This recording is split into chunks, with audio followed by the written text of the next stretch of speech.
On the rear of this bike, it's got the BSA QD, quickly detachable rear wheel. I think it's a fantastic system. Undo the axle, pull that out, wheel comes out, brake and sprocket stay in place, and you don't have to piss around adjusting them when you put it back together. The only thing I don't like, the sprocket and drum are an integral part of each other. Change one, you have to change both. So I bought the first of the A65 rear hubs, which measure up pretty much the same as the A10. Bought the common 10 bolt rear sprocket,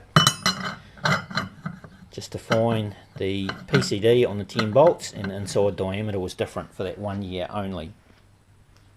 My own fault for not checking part numbers. So I bought the later A65 rear sprocket, rear hub, just to find out that they'd gone to a metric bearing and gone from 7/8 ID to 25mm ID.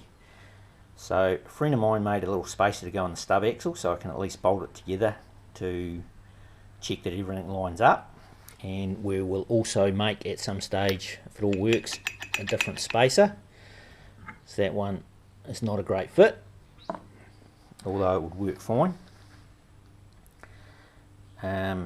Went to a B25 rear sprocket, bolt straight on, converting it to 520 chain, as that's what the TT Industries gearbox came with, and 520 chain is more than adequate for the kind of power that these bikes put out.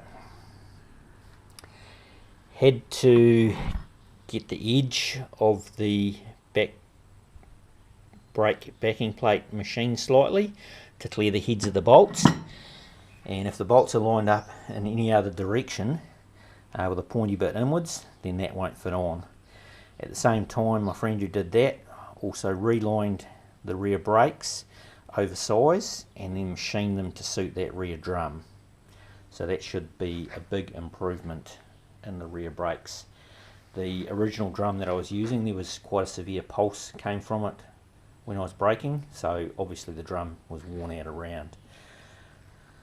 Next job to do will be to get this all bolted up, get the gearbox in, and just check that the chain line is all sweet, and providing that all works okay, then I'll see about whether we'll leave that stub axle as it is, machine up a new one, as it could really do with a slightly wider flange where it butts up against the bearing, and make a new spacer to suit.